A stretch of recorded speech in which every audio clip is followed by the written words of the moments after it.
कि मोशन कर रहा है रेस्ट में लाने के लिए, तो फिर से क्या करना पड़ेगा?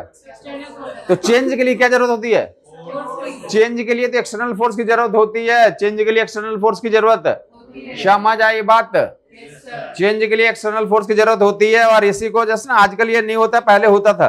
ये जैसे पहले भी हमारा मानना था और आज भी ये मानना है कि चेंज के लिए आपको एक्सटर्नल फोर्स लगाने की जरूरत है, पड़ती है। एक्स्ट्रा इफर्ट आपको लगाना ही पड़ेगा अगर आप चाहते हैं। जो पहले जो आपको पता नहीं होगा, जैसे पहले जो ऐसे जो आप पढ़ रहे हैं, कुछ पूछा गया, आप काम करके नहीं लाए तो आपको बहुत जोर से तमाचा मारा जाता था। जितना ताकत है उतना ना जोर से।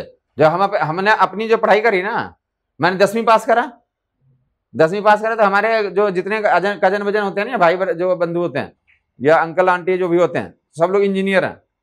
नहीं समझे? नीचे से ऊपर तक घर का हर एक मेंबर जो इंजीनियर है, इतना तो मिनिमम है ही। नहीं समझ में बात?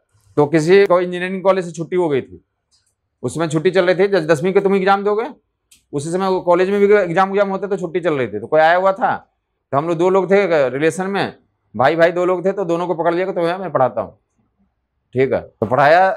तो क्या पढ़ाया? कुछ नहीं, आके बस इतना ही बोलता था कि ये इतना से इतना क्वेश्चन वो कर लो। 10वीं करके आया वो, क्वेश्चन नंबर इतना से इतना कर लो। केमिस्ट्री में एक ही लाइन उसने बताया, 1 ग्राम इक्विवेलेंट होता है। 1 ग्राम इक्विवेलेंट से रिएक्शन करता है, और दूसरा कुछ नहीं, बस एक ही लाइन बोला। और इतना मोटा बुक होता है फिजिकल केमिस्ट्री का, पकड़ा दिया। और अगर जैसे बैठा हुआ बोला ये क्वेश्चन बताओ, और नहीं बताया तो क्या करोगे? जितना ताकत हो सकती है शरीर में उतना ताकत से मारा है, चलाक।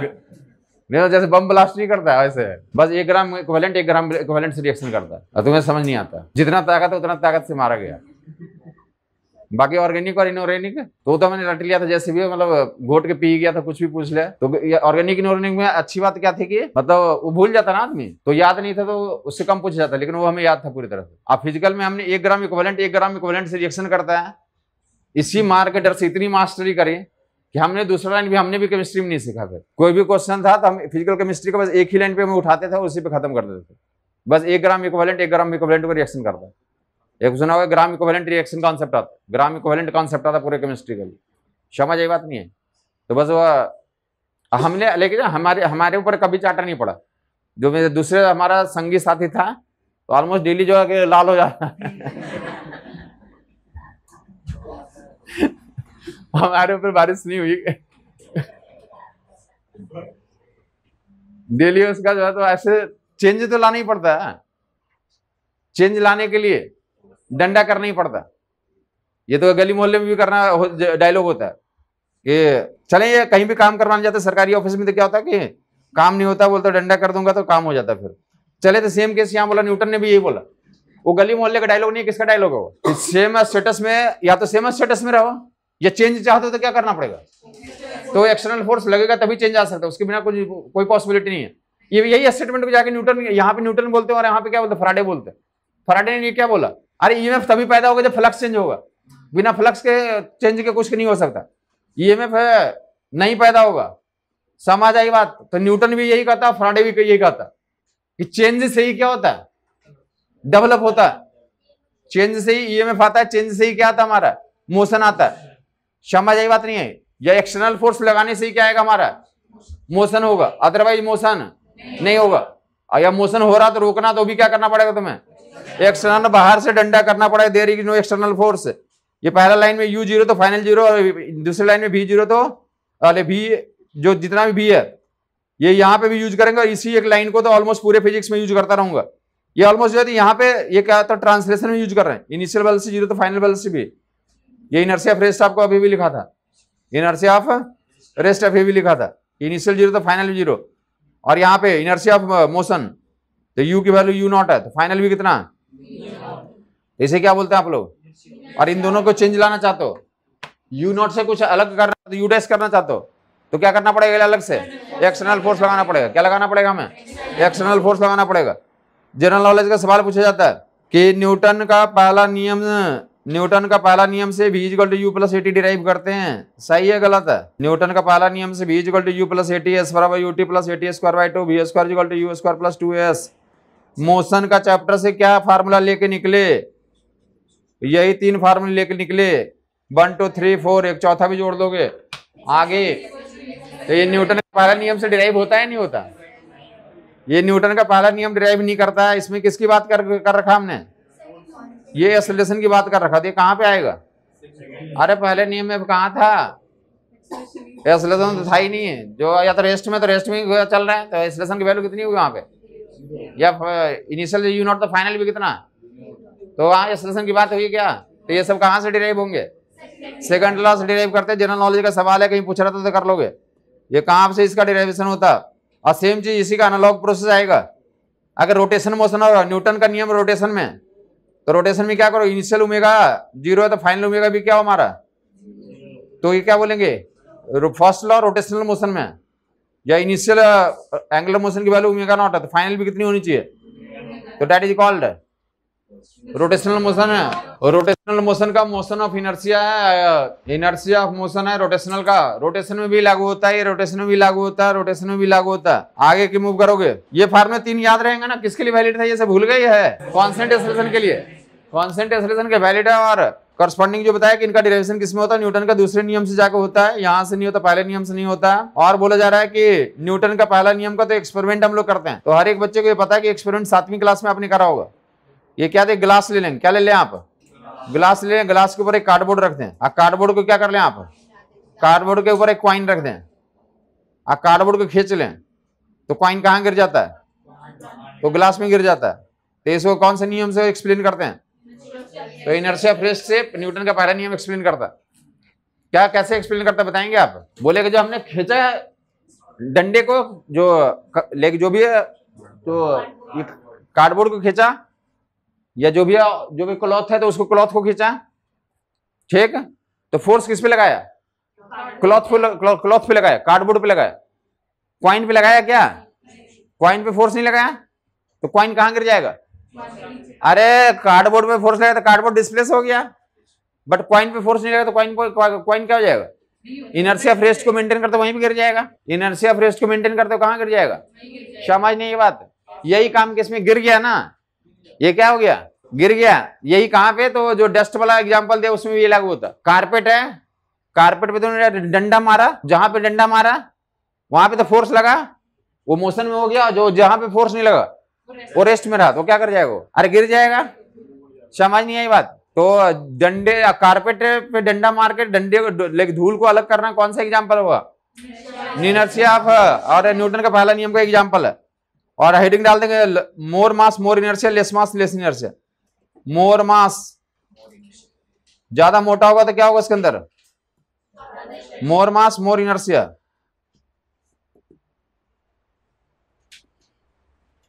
मोटा होगा तो मोटा ही इनर्शिया होगा इसके अंदर।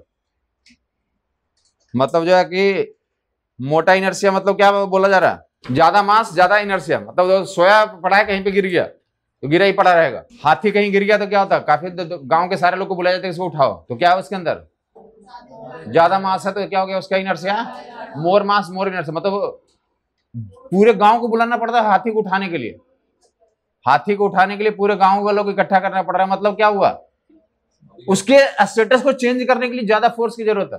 उसके अंदर इनर्शिया ज्यादा है। कितना टन खा गया वो? नहीं समझ आई बात?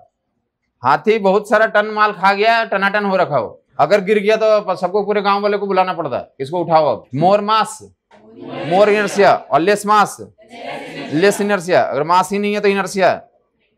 Less mass less inertia, less mass less inertia. यहां से क्या क्वेश्चन बनता है? फुटबॉल को हिट किया और स्टोन को हिट किया। फुटबॉल को हिट किया और किसको हिट किया? सेम साइज को फुटबॉल है, सेम साइज का स्टोन है। तो किस केस में इंजरी होती है, किस केस में इंजरी नहीं होती है? स्टोन वाले में इंजरी हो जाती है, क्यों होती है? स्टोन का मास ज्यादा, इनर्शिया ज्यादा है, जबकि किसका? फुटबॉल का मास कम है, इनर्शिया कम है। तो सवाल क्या पूछा रहता है कि जब हम लोग फुटबॉल को हिट करते हैं, स्टोन को हिट करते हैं, इंजरी स्टोन वाले केस होते हैं, फुटबॉल में इंजरी नहीं होती है। कौन सा नियम एक्सप्लेन कर रहा है? न्यूटन का पहला नियम है, न्यूटन का तीसरा नियम। तो कौन एक्सप्लेन करता है इसको? न्यूटन का पहला नियम के कारण इंजरी होती है, तीसरा नियम दोनों में लागू हो रहा। तीसरा नियम कहां लागू हो रहा? तीसरा जो है ना, किसी भी टाइप का स्टूडेंट हो, तीसरा नियम के बारे में जानते होगे। पहला नियम क्या करता है? फोर्स को डिफाइन करता है। पुश और पुल को क्या बोलते हैं? फोर्स बोलते हैं। पुश और पुल को क्या बोलते हैं? फोर्स बोलते हैं। और इनर्शिया रेस्ट, इनर्शिया मोशन, जब तक नहीं धक्का मारो वो बाहर से तो रुका हुआ है तो रुका ही रहेगा, चल रहा तो क्या रहेगा? चलता ही रहेगा। इन सबको चेंज लाना चाहते हो क्या करना पड़ेगा आपको? धक्का मारना पड़ेगा। समझ आई बात नहीं है? तो धक्का मारनी है। पहला नियम क्या हमारा?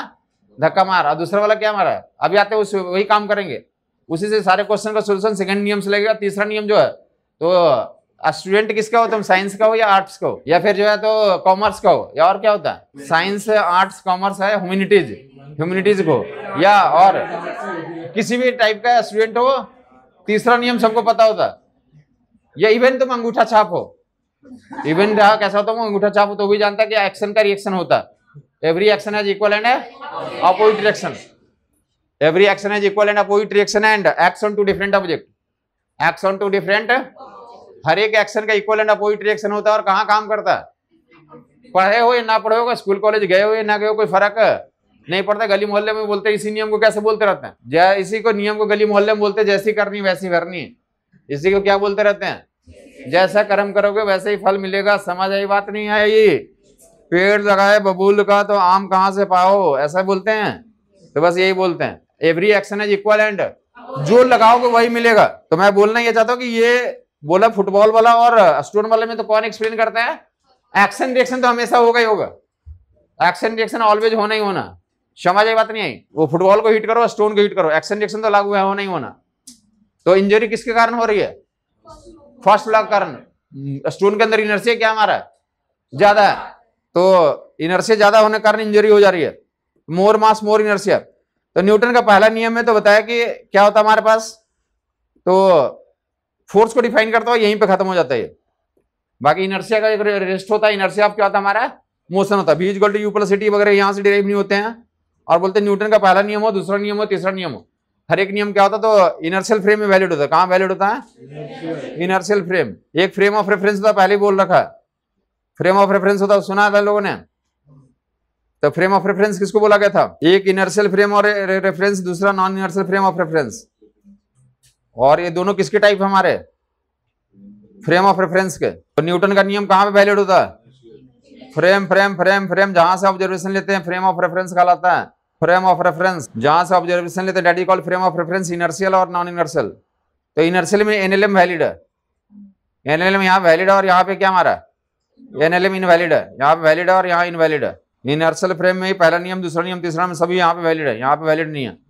नॉन इनर्शियल फ्रेम के बारे में बताइए। इनर्शियल फ्रेम किसको बोलते हैं? जिसका इनर्शियल फ्रेम है तो क्या बताता है? वेलोसिटी या तो जीरो हो, या वेलोसिटी कांस्टेंट हो, या एक्सेलरेशन जीरो। इन सभी को क्या नाम से पुकारते हैं? Inertial frame. और non inertial frame velocity variable, acceleration zero, velocity variable, velocity variable, acceleration non zero. Frame of reference जहां से ऑब्जर्वेशन लेते हैं।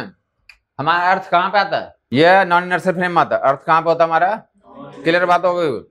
बाकी जो है तो न्यूटन लॉ यहाँ पे वैलिड होता है, और इनर्शियल फ्रेम का डिफरेंस आपको क्लियर हो गया होगा। कभी हम लोग क्वेश्चंस को कहाँ से सोल्व आउट करेंगे? तो ग्राउंड फ्रेम से। कभी कहाँ पे सोल्व आउट करेंगे? नॉन इनर्शियल से भी जाकर सोल्व करेंगे, डिपेंडिंग ऑन द। आगे हम लोग देखेंगे कि नॉन इनर्शियल में तो न्यूटन लॉ वैलिड वैसे तो नहीं होता, बट एक हम लोग क्या करते हैं, एक्स्ट्रा तो फोर्स लगा के वैलिड कर देते हैं। एक्स्ट्रा फोर्स लगा क्या कर देंगे उसको? ये फ्रेम ऑफ रेफरेंस होता है। और बाकी तो तीसरा नियम का स्टेटमेंट लिख लें, उसके बाद हम लोग दूसरे में आ जाएंगे। थर्ड लॉ में तो स्टेटमेंट एक बार लिख लें, अदरवाइज वो छूट जाता है। तो थर्ड लॉ को एक्शन रिएक्शन नियम बोलते हैं। क्या बोलते हैं हम लोग? Third law is called action reaction. Every action is equal and opposite reaction acts on two different object. Every action equal and opposite reaction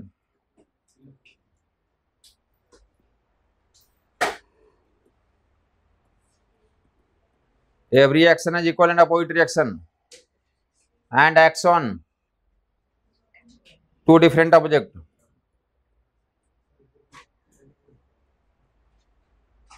तीसरा नियम बोलता है, तीसरा नियम एक्शन रिएक्शन का नियम होता है। हर एक एक्शन का इक्वल एंड अपोजिट रिएक्शन होता है। और कहाँ पे काम करता है? ये दोनों अलग अलग ऑब्जेक्ट पे काम करते हैं। कहाँ पे काम करते हैं? ये अलग अलग ऑब्जेक्ट पे काम करते हैं। समझ आई बात? सिंगल ऑब्जेक्ट पे एक्शन रिएक्शन नहीं होता है। सिंगल ऑब्जेक्ट पे एक्शन रिएक्शन नहीं होता है। एक्शन का तो रिएक्शन होना ही होना है। और तीसरा नियम का क्या सिग्निफिकेंस है? ये डिफाइन करता है कि फोर्सेज पेयर्स में होते हैं। थर्ड लॉ क्या बोलता है? क्या सिग्निफिकेंस है इसका? पेयर में होते हैं। ये क्या बोलता है? पेयर में होता है। एक्शन रिएक्शन नियम बोले या पेयर का नियम बोले, क्या बोले आप? पेयर का नियम। तो third law every action equivalent opposite reaction. बाकी इसमें एक्शन रिएक्शन के बारे में पूछा था कि तुम क्या करो इससे।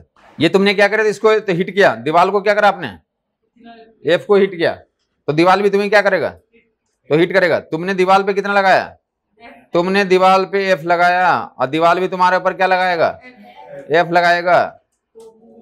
समझ आई बात नहीं आई? ये दीवार, तुमने दीवार पे एफ मारा और दीवार ने तुम्हारे ऊपर कितना मारा, तुमने दीवार पे लगाया और दीवार ने तुम्हारे ऊपर लगाया। तो ये एक्शन रिएक्शन है या नहीं है? है, क्योंकि कहां पे काम कर रहा, एक तुम्हारे ऊपर काम कर रहा है कि इस पे काम कर रहा, तुमने इस पे लगा और इसने तुम्हारे ऊपर लगाया, हाँ या नहीं?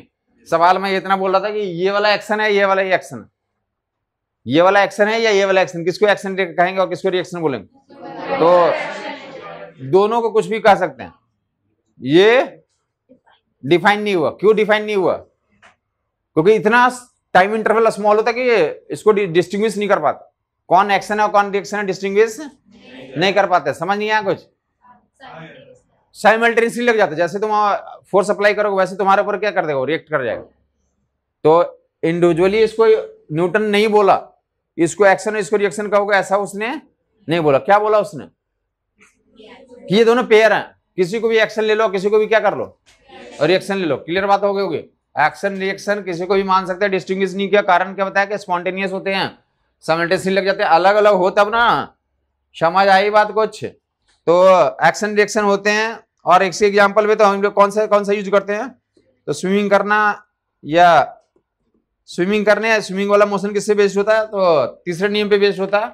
या यहाँ से पूछ रहे थे कि कौन सा काम करोगे तुम, एक किताबों में पूछ रहे थे कि तुम कहीं कहाँ फंस गए, मैट में फंस गए या स्नो में फंस गए, तो किससे बाहर, कैसे बाहर आओगे, कौन सा नियम यूज करके बाहर आते हैं, तो तीसरा नियम से बाहर आते हैं। तीसरा नियम से बाहर निकलते हैं। समझ आई बात? या पानी में फंस गए, स्नो पर आइस छोड़ करके पानी में फंस जाओगे तो किससे बाहर आओगे, अरे एक्शन रिएक्शन से बाहर आएंगे। समझ नहीं आई बात? हाथ पैर मारोगे तो बाहर आ जाओगे, अदरवाइज क्या होगा, अदरवाइज तुम डूब गए और डूबते ही रहोगे, फिर हाथ पैर नहीं मारोगे तो क्या होगा। समझ नहीं आ रही बात? डूबने वाले या स्विमिंग सिखाने का यही नियम होता है, उसको पानी में फेंक दो, कोई भी स्विमिंग सीख जाएगा। अगर जिंदा रहना तो क्या करना पड़ेगा उसे, तो हाथ पांव मारेगा, जिंदा सीख के निकलेगा, अदरवाइज क्या करेगा, खत्म। तो एक्शन रिएक्शन के नियम हम लोग कहाँ जा रहे हैं, हमारे काम का जो है, तो जो फोर्स को मेजर करते हैं कहाँ पे हम लोग, ये हम लोग कितने दिन पढ़ेंगे, सेकंड लॉ, पहला नियम और तीसरा नियम। कोई क्लास में बैठा हो या अंगूठा छाप हो, सबको पता होता। समझ आई बात नहीं? पढ़ाई हमें किसकी करनी है, सेकंड लॉ की करनी है। किसकी पढ़ाई करनी है? सेकंड लॉ क्या करता है, फोर्स का मेजरमेंट करता है, वैल्यू बताएगा। ये कितना दिन पढ़ेंगे अब 1 महीना 2 महीना बस इसी की पढ़ाई होगी। न्यूटन का दूसरा नियम ये रोटेशन तक चलता रहेगा, इसी को ट्रांसलेशन में पढ़ेंगे, इसी को रोटेशन में पढ़ेंगे। और ये जो क्या बोलेंगे, न्यूटन का जो दूसरा नियम है वो क्या करता है, अरे फोर्स को डिफाइन करेगा, फोर्स की वैल्यू देगा, फोर्स को क्या देगा, ये वैल्यू निकाल के देगा। जब फोर्स का वैल्यू निकाल के देगा तो क्या क्या होगा, तो फोर्स का जब वैल्यू निकालेगा तो सारा आगे इसके बारे में डिस्कशन करेंगे, इसका गुणगान करेंगे। अरे फोर्स आ गया, ये तो फोर्स अब आ गया तो किस लिए आया, फोर्स आया तो किस लिए आया, तो फिर वर्क डन देगा वो, किस लिए आया, फोर्स किस लिए आया। अरे तुम जन्म लिए तो किस लिए लिए, तुम डॉक्टर बनने के लिए, किस लिए, डॉक्टर बन के क्या करोगे, अरे वर्क डन करोगे, पेशेंट का इलाज करोगे तो काम ही तो करो ना, वर्क डन तो करो ना। और क्या करोगे, तुम प्रधानमंत्री बन जाओगे तो क्या बनोगे, अरे पावर हाथ में आ जाएगा, क्या आ जाएगा, पावर हाथ में आ जाएगा। और फिर क्या करोगे तुम, और फिर पावर आ जाएगा तो तुम दूसरे को घुमाओगे, दूसरे पे टार्क लगाओगे, ये करोगे ना, कुछ समझ नहीं आया। और क्या करोगे, अरे उसकी वो स्पीड में चेंज करेंगे, वो जो रुका हुआ उसको चला दोगे तुम। जैसे सुना होगा ना, मोदी साहब रात में 8 बजे अनाउंस करा कि रात से 12 बजे से तो 1000 का नोट बंद है। सभी लोग क्या करा, सब मोशन में आ गया। तुम्हारा पावर का कमाल है। समझ नहीं आया, तुम क्या हो, तुम वर्क फोर्स हो, तुम वर्क फोर्स हो। समझ आई बात नहीं है, तुम फोर्स हो। उसका अगला एस्पेक्ट क्या होगा, तुम फोर्स हो, तुमने नेचर ने तुम्हें फोर्स के रूप में क्रिएट किया, अब तुमसे वो क्या क्या यूज करवाएगा, तुमसे वर्किंग करवाएगा, तुमसे पावर लेगा, पावर ले या दे कोई फर्क नहीं पड़ता, पावर आएगा, टॉर्क आएगा। मैं बोल रहा हूँ कि जो फोर्स की अगला स्टेप्स में तो वर्किंग पढ़ेंगे, पावर पढ़ेंगे, टॉर्क पढ़ेंगे, लेकिन जो फोर्स है तो जो ऑब्जेक्ट जो है उनके स्पीड में चेंज लाएगा, घटाएगा, बढ़ाएगा, उनके एक्सेलरेशन प्रोवाइड करेगा। क्या करेगा कि सारे किसकी प्रॉपर्टीज होंगे, फोर्स की प्रॉपर्टीज होंगी, सारे फोर्स का गुणगान होगा, फोर्स का गुणगान करेंगे 2-3 महीने तक। आगे हम लोग समझ आई बात नहीं है, 2-3 महीने क्या ऑलमोस्ट जो थोड़ा सा आगे चले जाएंगे कहाँ पे, तो मॉडर्न फिजिक्स में। अदरवाइज हर एक जगह पे यही फोर्स की चर्चा होती रहेगी, इलेक्ट्रोस्टैटिक फोर्स, मैग्नेटिक फोर्स, या उसके पहले जो है तो एक दो जगह पे और हीट वगैरह छोड़ दे, हीट और साउंड छोड़ दें, अदरवाइज हर एक जगह पे किसकी चर्चा करते रहेंगे, force, one and only one force. एक फोर्स रहेगा, उसका तो एस्पेक्ट रहेंगे, उसके अदर एस्पेक्ट क्या है, उसके एक्सप्रेशंस। फोर्स की अदर एस्पेक्ट जो दिखेगा आपको प्रोजेक्शन के रूप में, तो वर्कन दिखेगा, पावर दिखेगा, टॉर्क दिखेगा, फोर्स, वर्कन, टॉर्क, इन सभी का वैल्यू जो निकालेंगे। लेकिन किसका बाई प्रोडक्ट है ये, फोर्स का बाई प्रोडक्ट है। किसका बाई प्रोडक्ट है, मोमेंटम फोर्स का कारण है, मोमेंटम फोर्स का कारण है। तो आप कारण में तो इंटर करेंगे, सेकेंड लॉ फोर्स है, सेकेंड लॉ क्या दिखाता है, फोर्स को मेजर करता है, मेजर करता है, सेकेंड लॉ फोर्स को मेजर करता है, मेजर करता है, मेजर करता है। तुमने एक लाइन सीखा फोर्स का, तो जो एस्पेक्ट हमने बताया वो सीखा नहीं सीखा। क्या बताया फोर्स के बारे में बेटा, पुश और पुल को कहते हैं। फोर्स किसको कहते हैं, जो कोशिश करता है कि क्या करें, जो रेस्ट में है तो उसको मोशन में लाएं, या मोशन में उसको रेस्ट में लाएं, या तो कभी सक्सेसफुल हो जाता है, कभी सक्सेसफुल नहीं होता। ठीक है, तो पुश और पुल दोनों को ही फोर्स कहते हैं, या तो ले आएगा या नहीं ला पाएगा। दूसरा जो तो उसको मेजर कैसे करते हैं, न्यूटन से पूछेगा कि कैसे मेजर करोगे। डिफिनेशन तो तुमने बता दिया कि जो फोर्स पुश और पुल को कहते हैं, बट वैल्यू कैसे निकालेंगे, वैल्यू कैसे निकालेंगे, वैल्यू कैसे निकालेंगे। तो उसने वैल्यू के लिए बताया कि rate of change of momentum is called force, rate of change of momentum is called. यहाँ पे सेकंड लॉ में उसने बोला, सेकंड लॉ का सिग्निफिकेंस ये फोर्स का मेजरमेंट करता है। अब मेजरमेंट कैसे करता है, तो rate of change of momentum, rate of change of momentum is called force, rate of change of momentum that is the force. यहां से मेजर करेंगे, मेजर करेंगे, यहां से मेजर करेंगे, rate of change of momentum is called force.